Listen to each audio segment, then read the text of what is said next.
Hey guys, Price360 here. I wanted to bring you an update on the new Xbox One experience. They have made quite a few changes now. As you can see on top, they have Home, One Guide, and Store. Before it had apps, games, and everything showing up. But if you scroll over, it actually expands out. Then you can go into those. So it just shows the first three there. What's cool is when you actually have a background, it actually will show up on the different pages now. Before it wouldn't do that. The other thing is I wanted to go ahead and show you what it looked like in offline mode. So if you actually look through, this is actually what it looks like. And this is by a request from one of my viewers, just what the home page and everything would look like. So I'm going to go ahead and sign in, and I'll show you just kind of the new features that they've added. They've done quite a bit of new things. So let's go ahead and take a look. So this is your profile area, which just looks pretty much the same. So I'm going to go ahead and sign in under my profile. So let's go ahead and go through that. And just give it a second while it loads. Definitely it is much more responsive now. The profile looks like it is taking a minute to load up. No big deal though. It will load in. And then there is my list of friends. And if you scroll down, there's my custom background and then my pins, which now stack on there. And then you'll actually see the games listed that I have just snapped there. What's cool though, see how I scroll over and now it actually shows the background still. So it kind of moves over to the right.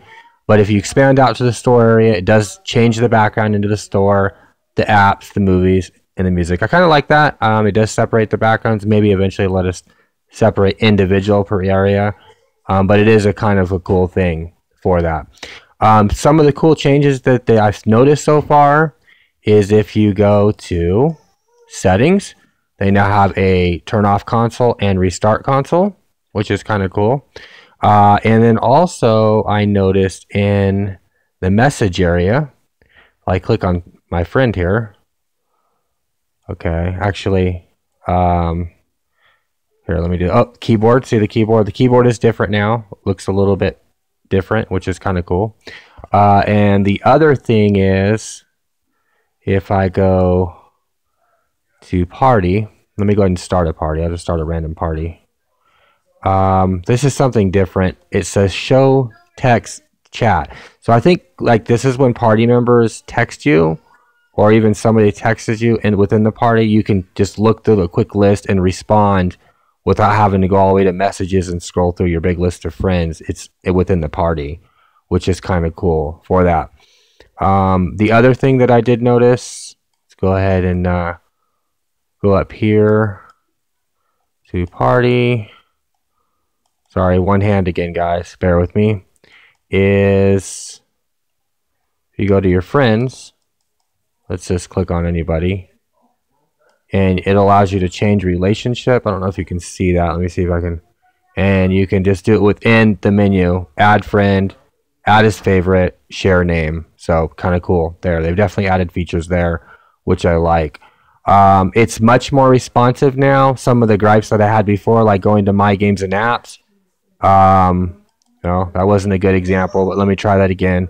You go to my games and apps. It looks a little different. It looks like the games, apps, and Quay is a little smaller there. But this right here is very responsive now. It doesn't hang like it did before, which is really cool. And you got the apps. Pull them up. They just look a little different, a little sharper, which is really nice, which I do like for that. And then you have your Quay section. Let's go ahead and scroll down to my apps and games. Actually, I'm sorry, I'm in the wrong spot. Let's go ahead and go to settings. They did add a few things in the settings that I've seen. Let's see here. If I go to the display settings, video output, they added in calibrate now, where you can now calibrate the Xbox One to your liking. That is changed. They did relocate, like, there's something I found, I think it's under the ease of access. They added some new things like magnifier, high contrast, configure buttons. So when I click on configure buttons, this is another app that's for that.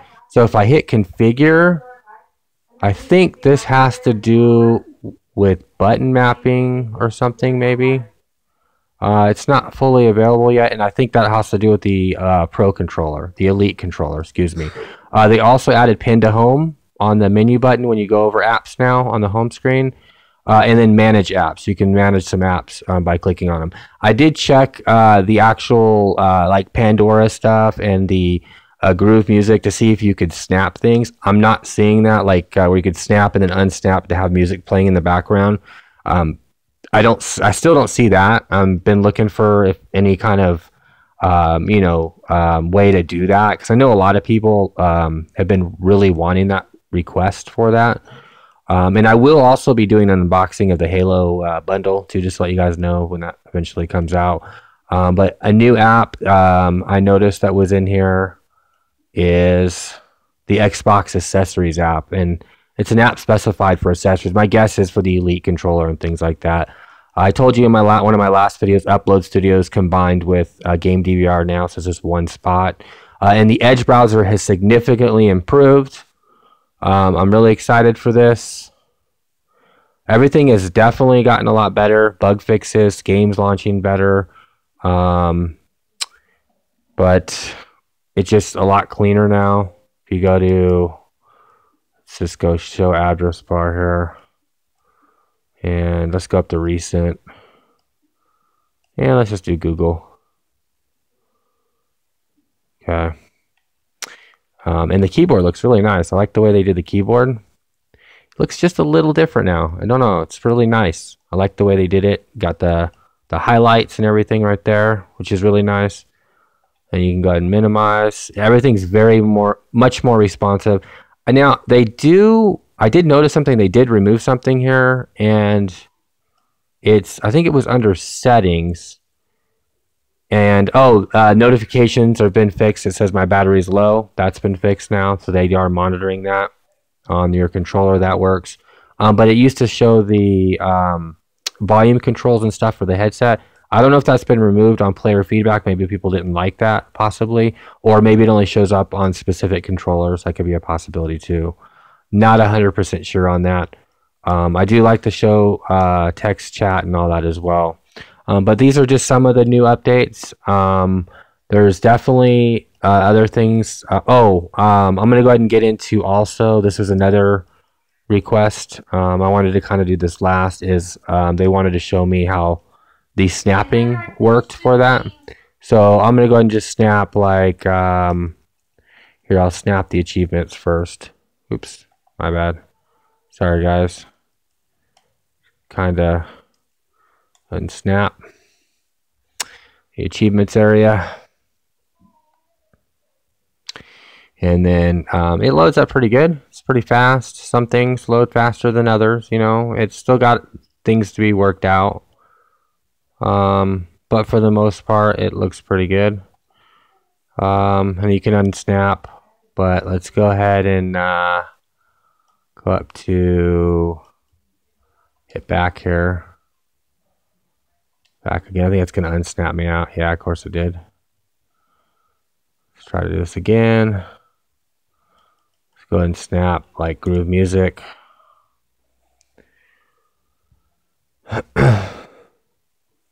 Just to kind of show you guys the way this functions. Some things find something to play. Okay, well, there it goes. Probably going to look. There's Eminem. And it plays it. You can kind of hear it, but then if you go to unsnap, no music. So yeah, still haven't got that. Hopefully they do figure a way to do that. But that's not top priority this second. Obviously, a smooth dashboard is going to be the best thing. So you see how I moved to the one guide, and you go through that. It looks really kind of clean. I like that. I do like the fact that it's more of an expansive thing when you go to store. Then it kind of brings out the games, apps, movies. I like that a lot. I think that's just a better way to handle it. And then let's see here. If I double tap home, oops, let's just press home once. Yep, takes me right back to the front, puts me back on the background. So it's looking really good. I snap friends here. I still like the friends area. So if you click on it, it's like the one before. They definitely could be changing this stuff. I noticed apps they look slightly different, look a little cleaner, look more Windows 10-ish to me, I would say. probably the wrong word to say, but it's definitely gotten better for that, which I think is really cool. I like the way they're evolving it, much more responsive. And for the final thing, I'm going to go ahead and just show you guys, you can power off the console that way. And then if you go here, I'm going to, oh, and notifications, they got that working better now, where you can expand them. So you can actually, there are the notifications that are grouped. So I like that. You know, they showed that in a demo kind of, but it wasn't really available before properly. I'm going to go ahead and restart the console. And I think this does a hard reset. Let's find out here. So I restart it. Now I wanted to show you the boot time. It does take longer on a hard reset. It will take definitely longer. I'm not sure on the restart console if it's supposed to be a hard reset, or in fact if it's supposed to be just like a soft reboot. I'm not sure on that. I know last time I restarted a hard reset, but that could be a glitch. So we'll just have to look more into that. It does take a while from what I've seen to restart. It hangs up a little bit here. So let's go ahead and give it a second. And see what happens. And it's